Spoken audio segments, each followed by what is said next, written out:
Hello students, आज हम पढ़ने वाले हैं कार्बन तथा उसके यौगिक का पार्ट नंबर 6। इसमें हम पढ़ेंगे कार्बनिक यौगिकों के रासायनिक गुणधर्म यानी कि केमिकल प्रॉपर्टीज ऑफ आपका कार्बन कंपाउंड्स जितने भी हैं उन सबके केमिकल प्रॉपर्टीज यानी कार्बनिक रासायनिक गुण, इनके रासायनिक गुणधर्म को पढ़ने वाले हैं हम इस तरीके से। तो यहाँ पर सबसे पहले देखेंगे इसका जो कार्बनिक मतलब जो कार्बन के रासायनिक गुणधर्म है, इसमें आपका दहन में ये अपना किस तरीके से गुण दिखाता है, किस तरीके से गुण प्रदर्शित करता है अपने कार्बनिक यौगिक होने के। तो सभी कार्बनिक यौगिक जो है ऑक्सीजन में दहन पर कार्बन डाइऑक्साइड और जल वाष्प बनाते हैं, यानी कि जितने भी कार्बनिक यौगिक होंगे आपके, अगर वो ऑक्सीजन में जलाए जाएंगे तो वो कार्बन डाइऑक्साइड और जल उत्पन्न करेंगे, जल वाष्प उत्पन्न करेंगे। तो इस तरीके से आपका पहला ये हो जाता है मतलब इसमें इनके गुण हो जाते हैं। पहला गुण है कि ये ऑक्सीजन के साथ दहन करने पर कार्बनिक यौगिक, कोई भी कार्बनिक यौगिक है उनका अगर ऑक्सीजन के साथ दहन किया जाता है तो कार्बन तथा कार्बन डाइऑक्साइड तथा जलवाष्प बनते हैं। और इसका आप एक उदाहरण भी देख सकते हैं। अगर CH4 यानी मीथेन को O2 गैस के साथ, ऑक्सीजन गैस के साथ जलाया जाता है तो यहाँ पर CO2 प्लस H2O यानी कि आपका कार्बन डाइऑक्साइड और प्लस में जलवाष्प होता है। H2O का भी मतलब जलवाष्प का भी सूत्र जो है H2O ही होता है। तो इस तरीके से आपका उष्मा एवं प्रकाश के साथ जलता है। ये जब मीथेन को हम जलाएंगे ऑक्सीजन में तो आपको कार्बन डाइऑक्साइड मिलेगी, प्लस में जल वाष्प मिलेगा, प्लस में उष्मा और प्रकाश भी, उष्मा भी मिलेगी और प्रकाश भी मिलेगा। तो इस तरीके से आपका ये उदाहरण हो जाता है। कोई भी कार्बनिक यौगिक है अगर उसको हम ऑक्सीजन की उपस्थिति में जलाते हैं तो उससे आपको दहन करने पर कार्बन डाइऑक्साइड और जलवाष्प प्राप्त होगा। तो इस तरीके से आपका ये उदाहरण हो जाता है। और यहाँ पर कुछ दिया गया है दहन करने के साथ यहाँ पर आपको क्या होता है, संतृप्त और संतृप्त यौगिक से क्या प्रभाव पड़ता है। यहाँ पर आप देख सकते हैं अगर संतृप्त यौगिक का हम दहन करते हैं ऑक्सीजन में या फिर कैसे भी इसका दहन करवाते हैं तो ये स्वच्छ ज्वाला के साथ पूर्ण दहन इसका होता है, यानी कि इसकी स्वच्छ ज्वाला होगी, इसमें कोई दूसरा प्रदूषण नहीं होगा और ये स्वच्छ ज्वाला के साथ इसका पूर्ण दहन होता है अगर संतृप्त यौगिकों को हम जलाते हैं तब। अगर हम असंतृप्त यौगिकों को जलाते हैं तो इनकी जो ज्वाला होती है काले धुएं के साथ पीली ज्वाला निकलती है, प्लस में आपका ये जो है पूर्ण दहन नहीं होता है, इनका पूर्ण दहन नहीं होता है, काले धुएं के साथ पीली ज्वाला और इनका पूर्ण दहन नहीं होता है। इस तरीके से आपका पहला जो था दहन का, तो इस तरीके से आपका दहन वाला टॉपिक खत्म होता है। इसका ये गुणधर्म आपका कार्बनिक यौगिकों के रासायनिक गुणधर्म जो है वो इस तरीके से खत्म, मतलब पहला वाला टॉपिक खत्म होता है। अब नेक्स्ट हम पढ़ने वाले हैं, चलिए शुरू करते हैं। तो यहाँ पर अब हम देखेंगे ज्वाला यानी कि फ्लेम। तो ज्वाला क्या होता है, तो ज्वाला जहां पर गैसीय पदार्थों का दहन होता है वहां पर ज्वाला उत्पन्न होती है। तो यहाँ पर लिखा गया है ज्वाला वह क्षेत्र है जहां गैसीय पदार्थों का दहन होता है। ऑक्सीजन की मात्रा व ईंधन के दहन के आधार पर ज्वाला को दो वर्गों में बांटा गया। पहली कौन सी, एक होती है नीली ज्वाला। आपने गैस जब जलते हुए देखा होगा तो वहां पर नीली ज्वाला देखा होगा, और मोमबत्ती जलाते हैं तो पीली ज्वाला निकलती है। तो किस कारण निकलती है वो आप देखने वाले। नीली ज्वाला पर्याप्त ऑक्सीजन की उपस्थिति में पूर्ण दहन होता है, यानी कि अगर ऑक्सीजन की उपस्थिति पर्याप्त तौर पर हो जाती है, अगर कोई भी कार्बनिक पदार्थ को जलाते हैं उसमें अगर ऑक्सीजन की उपस्थिति पर्याप्त मात्रा में होती है तो क्या होगा, जिससे नीली ज्वाला उत्पन्न होगी। यानी कि अगर हम कोई भी गैसीय कार्बनिक पदार्थ को जलाते हैं तो उसमें अगर हमें पर्याप्त ऑक्सीजन प्राप्त होती है तो वो नीली ज्वाला के साथ जलेगा और इससे प्रकाश उत्पन्न नहीं होता है। यहाँ पर आप परिभाषा देख सकते हैं और इसके लिए उदाहरण दिया गया है गैस स्टोव में एलपीजी का दहन। तो गैस स्टोव में इसके लिए आपने देखा होगा, हर जगह देखते हैं कि गैस स्टोव को अगर जलाते हैं तो नीली ज्वाला के साथ वो जलता है। तो किस तरीके से जलता है, क्योंकि उसमें ऑक्सीजन पर्याप्त मात्रा में उसको मिलता रहता है, जिस वजह से वो नीली ज्वाला के साथ जलता है। और यहाँ पर पीली ज्वाला किस तरीके से होती है ये आप देखने वाले।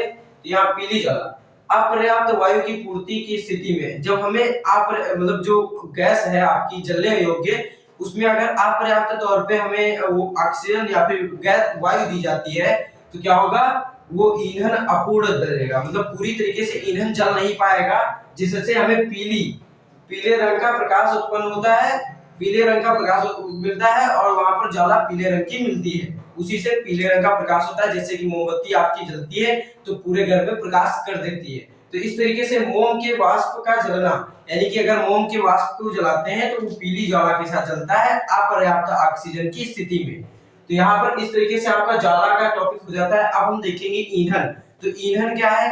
तो ईंधन जान लीजिए, ईंधन क्या होता है? वे पदार्थ जिनमें ऊर्जा संचित होती है और उनको जलाने पर ऊर्जा और प्रकाश हमें प्राप्त होता है, तो वे ईंधन कहलाते हैं। उनसे ऊर्जा उसमें संचित होती है। वे पदार्थ, वे कार्बनिक पदार्थ आपके जिसमें आपका ऊर्जा संचित होती है और उनको जलाने पर ऊर्जा और प्रकाश, यानी प्रकाश और उष्मा आपको दोनों चीजें मिले अगर, जहां पर वो आपका ईंधन होगा। तो अब हम देखेंगे ऑक्सीकरण, ऑक्सीडेशन क्या होता है। तो ऑक्सीकरण क्या होगा? जिसमें ऑक्सीजन का ग्रहण और हाइड्रोजन का त्याग हो, वहां ऑक्सीकरण प्रक्रिया, उस प्रक्रिया को ऑक्सीकरण प्रक्रिया कहते हैं। तो यहाँ पे लिखा गया है ऑक्सीजन के ग्रहण तथा हाइड्रोजन के त्यागने की प्रक्रिया को ऑक्सीकरण कहते हैं। ऑक्सीकरण कहलाती है यही प्रक्रिया जो आपकी है, ऑक्सीजन का ग्रहण करना और अगर हाइड्रोजन निकाल देते हैं, ऑक्सीजन ले लेना और ऑक्सीजन निकाल देना, इसी प्रक्रिया को ऑक्सीकरण प्रक्रिया कहते हैं। तो यहाँ पर इसके लिए क्या लिखा है, किस तरीके से ये प्रक्रिया होती है, ये भी लिखा गया है। इसके लिए क्षारीय केमेनोफोर, यानी कि क्षारीय जो भी ये केमेनोफोर है, पोटेशियम, मैग्नीशियम, ऑक्सीजन 4 है। यानी पोटेशियम एक रहेगा, पोटेशियम का एक परमाणु, फिर मैग्नीशियम का एक परमाणु, ऑक्सीजन के 4 परमाणु। क्षारीय केमेनोफोर जो होता है ये क्षारीय होता है, क्षारीय होगा और प्लस उष्मा जब देंगे तब जाके आपकी ये प्रक्रिया हो सकती है, ऑक्सीकरण अभिक्रिया हो सकती है। या फिर K2Cr2O7 प्लस उष्मा अगर आप किसी इस मतलब ऐसे कार्बनिक यौगिक को देंगे तो वहां पर भी ऑक्सीकरण अभिक्रिया हो सकती है। इस तरीके से यहाँ पर दिया गया उदाहरण में CH3CH2OH, यानी कि ये एथेनॉल का सूत्र है, 2 C है, कार्बन है तो एथ हो गया, फिर एकल बंध द्वारा सबकी संयोजकताएं पूरी होंगी क्योंकि यहाँ भी 2 और यहाँ भी इस तरीके से सबकी पूरी हो रही है और यहाँ पर OH ग्रुप जुड़ा है, एथेनॉल ये है और ये आपका एथेनोइक बन गया है, एथेनोइक अम्ल बन गया है। तो यहाँ पर आप क्षारीय केमेनोफोर प्लस उष्मा दीजिए या फिर अम्लीय K2Cr2 प्लस O7 प्लस उष्मा दीजिए, तब आपका ऑक्सीकरण अभिक्रिया पूरी हो जाएगी। तो ऑक्सीकरण अभिक्रिया के लिए आपको किन चीजों की आवश्यकता होती है? K2Cr2O7 प्लस उष्मा, अम्लीय होना चाहिए ये, और ये अगर केमेनोफोर होना चाहिए तो वो आपका क्षारीय प्लस उष्मा। अगर इन चीजों की उपस्थिति में हम किसी कार्बनिक यौगिक को गर्म करते हैं तो वहां पर ऑक्सीकरण की अभिक्रिया देखने को मिलेगी। इस तरीके से यहाँ पर देख सकते हैं, ये आपका उदाहरण है ऑक्सीडेशन यानी ऑक्सीकरण का। तो ऑक्सीकरण की परिभाषा सबसे पहले याद कर लीजिए, ये आपके बहुत काम आने वाली है कि ऑक्सीजन के ग्रहण और हाइड्रोजन के त्यागने को ही ऑक्सीकरण कहते हैं, यानी ऑक्सीडेशन कहते हैं। तो इस तरीके से ये आपकी ऑक्सीडेशन की परिभाषा और ये उदाहरण आपका हो जाता है। अब हम देखने वाले हैं योगात्मक अभिक्रियाएं। तो योगात्मक अभिक्रियाएं किन्हें कहते हैं? तो चलिए शुरू करते हैं। तो अब हम देखेंगे योगात्मक अभिक्रिया यानी कि एडिशन रिएक्शन, जिससे इसका नाम से ही पता चल रहा है कि योगात्मक अभिक्रिया यानी कि किसी चीज का योग होगा, यानी जुड़ेगा। कोई कार्बनिक यौगिक होगा उसमें कुछ चीजें जुड़ जाएंगी जिससे कि योग हो जाएगा, जुड़ जाएंगी, तभी ना योगात्मक अभिक्रिया होगी। यानी कि कोई चीज जुड़ रहा है तो योगात्मक अभिक्रिया। तो यहाँ पर परिभाषा के द्वारा लिखा गया वह अभिक्रिया जिसमें अभिक्रमक का पदार्थ में किसी छोटे अणु के त्याग के बिना ही पूर्णतया योग होता है, योगात्मक अभिक्रिया कहते हैं। यानी कि अगर कोई आपका अभिकर्मक है, पदार्थ है, उसमें कोई भी छोटे अणु का त्याग नहीं करता है, मतलब त्याग नहीं करता है, त्याग करेंगे तो सब्सट्रैक्शन यानी कम हो जाएंगे, ठीक है, तो घट जाएंगे। तो यहाँ पर बिना किसी छोटे अणु के त्याग के उसमें पूर्णतया योग होता है, कोई अणु का योग हो जाता है यानी जुड़ जाते हैं, तो उसे क्या कहेंगे? योगात्मक अभिक्रिया। कोई अणु का जुड़ना ही योगात्मक अभिक्रिया आएगी। यहाँ पर ये आपका उदाहरण दिया गया है किस तरीके से ये योगात्मक अभिक्रिया आपकी होती है। और ये जो आपका टॉपिक है योगात्मक अभिक्रिया और ऑक्सीकरण, और इसके बाद आने वाला है प्रतिस्थापन अभिक्रिया। ये बोर्ड एग्जाम की दृष्टि से बहुत ही इंपॉर्टेंट होने वाली है और ये बहुत ही इंपॉर्टेंट टॉपिक है, तो अच्छे से इनको पढ़िए और अच्छे से समझ लीजिए कि योगात्मक अभिक्रिया है क्या। तो यहाँ पर आप देखिए, तो प्लेडियम या निकेल जैसे उत्प्रेरकों की उपस्थिति में असंतृप्त हाइड्रोकार्बन में हाइड्रोजन जोड़कर संतृप्त हाइड्रोकार्बन बनते हैं। यानी कि अगर निकेल या फिर प्लेडियम की उपस्थिति में कोई भी कार्बनिक मतलब हाइड्रोकार्बन है, असंतृप्त हाइड्रोकार्बन है, उसमें हाइड्रोजन जोड़कर संतृप्त हाइड्रोकार्बन बन जाते हैं। यानी कि अगर आपके पास निकेल और प्लेडियम, निकेल या फिर प्लेडियम है, उनकी ये उत्प्रेरक होते हैं, इनको उत्प्रेरक कहते हैं। तो ये अगर हैं आपके पास और असंतृप्त हाइड्रोकार्बन में, ये इनके साथ जब इनको असंतृप्त हाइड्रोकार्बन के साथ रख करके हाइड्रोजन जोड़कर असंतृप्त हाइड्रोकार्बन बनाते हैं। यानी कि अगर ये आपके निकल या फिर आपका प्लेडियम जैसे उत्प्रेरक की उपस्थिति में असंतृप्त हाइड्रोकार्बन जिनमें डबल या ट्रिपल बॉन्ड होते हैं, असंतृप्त हाइड्रोकार्बन में हाइड्रोजन जोड़कर संतृप्त हाइड्रोकार्बन बनाते हैं। तो इस तरीके से यहाँ पर आप देख सकते हैं, ये जो आपका जुड़ा हुआ है, ये एल्किल ग्रुप जुड़ा हुआ है और यहाँ पर भी एल्किल ग्रुप जुड़ा हुआ है। मैंने इसके बारे में पिछले वीडियो में अच्छे से बताया है कि एल्किल ग्रुप क्या होते हैं। यहाँ पर भी आप देख सकते हैं एल्किल ग्रुप जुड़ा हुआ है, यहाँ पर भी इस तरीके से बीच में आपका डबल बॉन्ड लगा है। और यहाँ पर अगर निकेल और प्लेडियम की उपस्थिति में अभिक्रिया कराई जाती है H2 के साथ हाइड्रोजन जोड़कर, मतलब हाइड्रोजन दे करके आपको इसके साथ अभिक्रिया अगर कराई जाती है, तो यहाँ पर क्या मिलेगा आपको R, ये देखिए इधर लग जाता है। ऊपर ये आपका डबल बॉन्ड जो था, इसका एक कार्बन से यहाँ पर एक हाइड्रोजन बॉन्ड बना लेता है, इसका एक जो बंध टूटा है इससे ये बन जाएगा और यहाँ पर भी एक बन जाएगा, एक बंध यानी कि 2 इलेक्ट्रॉन, एक उसका था एक उसका था, दोनों अपने अपने लेकर के हाइड्रोजन के साथ बंध बना लेते हैं, H2 के साथ बंध बना लेते हैं, जिससे कि आपका इस तरीके से संरचना प्राप्त होती है। ये चारों एल्किल समूह है, यहाँ पर हाइड्रोजन आपका जुड़ गया है कार्बन से, तो ये डबल बॉन्ड टूट जाता है। यानी कि अगर निकेल और प्लेडियम की उपस्थिति में हम हाइड्रोजन से अभिक्रिया कराते हैं आपका किसी भी असंतृप्त हाइड्रोकार्बन का, तो वो संतृप्त हाइड्रोकार्बन में बदल जाता है। तो इस तरीके से आपका जो योगात्मक अभिक्रिया है वो पूरा होता है।